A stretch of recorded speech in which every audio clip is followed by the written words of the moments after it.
안녕하세요. 경제학장 박사입니다. 오늘 우리가 다룰 이 글로벌 금융위기라는 주제, 이거 정말 중요합니다. 왜냐하면요, 이 거대한 사건의 시작과 끝을 제대로 이해하는 게 사실상 우리가 배우는 화폐금융론 전체를 꿰뚫는 핵심 열쇠가 되기 때문이에요. 단순히 과거 이야기가 아니라는 거죠. 네, 맞습니다. 오늘 우리 모두 경제 탐정이 되는 겁니다. 책상에 앉아서 그냥 이론만 외우는 게 아니라 직접 사건 파일을 열어서 단서를 찾고 용의자를 신문하고 숨겨진 진실을 파헤쳐보는 거죠. 어때요? 벌써부터 좀 흥미진진하지 않나요? 자, 그럼 본격적으로 수사를 시작해봅시다. 자, 우리의 수사 계획은 총 5단계로 진행될 거예요. 첫째, 사건 현장인 대환하기 시절로 돌아가 볼 거고요. 둘째, 가장 유력한 용의자로 지목되는 저금리 정책을 집중적으로 파헤칠 겁니다. 셋째, 범행을 입증할 결정적 증거, 테일러 준칙을 분석하고요. 넷째, 이 사건에 연루된 공범들을 찾아낸 뒤에 마지막으로 이 모든 것에서 우리가 얻어야 할 교훈이 뭔지 정리하면서 수사를 마무리하겠습니다. 자, 첫 번째 단계입니다. 모든 범죄에는 사건 현장이 있죠. 우리가 돌아가 볼 현장은 바로 대환하 길이라고 불리는 시기입니다. 글로벌 금융위기라는 어마어마한 폭풍이 오기 직전 세계 경제는 정말 이상할 정도로 평온했어요. 마치 폭풍 전의 고요함처럼요. 바로 그 평온함이 모두를 방심하게 만들었습니다. 그럼 이 대환하기가 정확히 뭐냐고요? 말 그대로 경제가 엄청나게 안정적이었던 시기예요. 물가도 안정되고 경제 성장도 꾸준했죠. 다들 야, 이제 경제는 영원히 안정적인가 보다라고 생각할 정도였으니까요. 바로 이 때문에 당시 중앙은행들은 금융 시스템에 어떤 위험이 쌓이는지는 잘 보지 않고 오로지 물가 안정이라는 단 하나의 목표에만 매달리게 되는 아주 결정적인 배경이 만들어진 겁니다. 자, 이제 본격적으로 용의자를 신문할 시간입니다. 이 거대한 경제 미스터리의 가장 유력한 용의자, 바로 2000년대 초반 내내 계속됐던 초저금리 정책입니다. 아니 도대체 왜 그렇게 오랫동안 돈의 가치를 낮게, 그러니까 돈을 그렇게 싸게 유지했던 걸까요? 그 동기를 파헤쳐 보겠습니다. 바로 이 질문이 우리 수사의 핵심이라고 할 수 있습니다. 상식적으로 말이 안 되잖아요. 어떻게 전 세계 금리가 그렇게 오랫동안 역사상 최저 수준에 머물러 있을 수 있었을까요? 자, 단서들을 하나씩 살펴보죠. 단서들을 보니까 여러 가지가 아주 복합적으로 얽혀 있어요.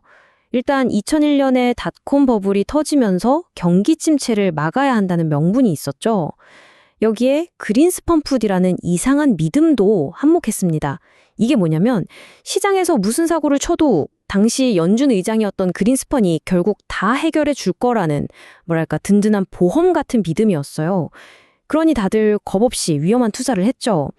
게다가 중국 같은 나라들이 엄청난 돈을 벌어서 미국 국채를 사들이고 유럽 은행들까지 미국 자산 쇼핑에 나서면서 금리는 계속해서 아래로 눌려버린 겁니다.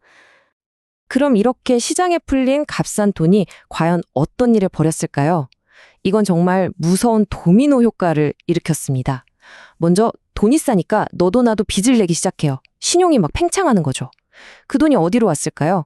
바로 주택시장과 주식시장으로 흘러들어가서 어마어마한 거품을 만들었습니다. 은행 같은 기관들은 이자 수익이 안 나니까 점점 더 위험한 곳에 투자하는 수익률 추구의 혈안이 됐고요. 그러다 보니 위험 자체를 우습게 보기 시작한 거죠.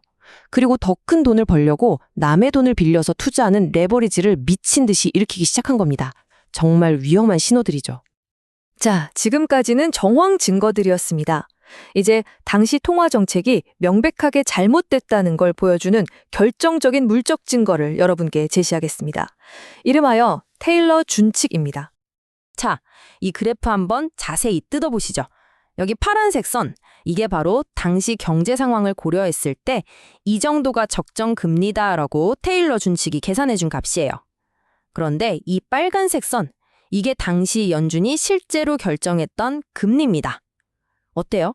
2002년부터 2005년까지 빨간 선이 파란 선보다 아주 한참 아래에 있죠? 이 벌어진 격차만큼 시장의 필요 이상으로 돈이 과도하게 풀렸다는 빼도 박도 못하는 증거인 겁니다. 이건 불난 집에 기름을 들이부은 격이었어요. 이 준칙을 만든 존 테일러 교수는 마치 검사처럼 날카롭게 이 점을 지적합니다. 만약 연준이 우리가 만든 이 규칙만 따랐더라도 그렇게 어마어마한 주택버블은 생기지도 않았을 것이고 당연히 붕괴도 없었을 것이다. 이건 연준의 명백한 정책 실패였다고 아주 강력하게 주장했죠. 하지만요, 이 사건이 그렇게 간단하지가 않습니다. 이건 지금도 경제학자들 사이에서 계속되는 아주 뜨거운 논쟁거리예요. 당시 연준 의장이었던 벤 버냉키는 이렇게 반박합니다. 저금리가 원인이 아니었다. 집값은 계속 오를 거라는 사람들의 비이성적인 믿음과 그걸 부추긴 복잡한 금융상품들, 그리고 결정적으로 중국 같은 해외에서 쏟아져 들어온 돈 때문이었다라고 말이죠. 누구의 주장이 맞는지 이건 정말 어려운 문제입니다. 자, 그런데 말이죠. 이 사건을 파헤치다 보니 정말 흥미로운 사실이 드러납니다. 저금리 정책이 주범일 수는 있어도 단독 범행은 아니었다는 거예요. 사실상 경제 시스템 전체가 이 범죄에 가담하도록 만든 아주 교묘한 왜곡된 요인 구조, 즉 공범들이 있었습니다. 이 표가 바로 공범들의 명단입니다. 한번 보세요.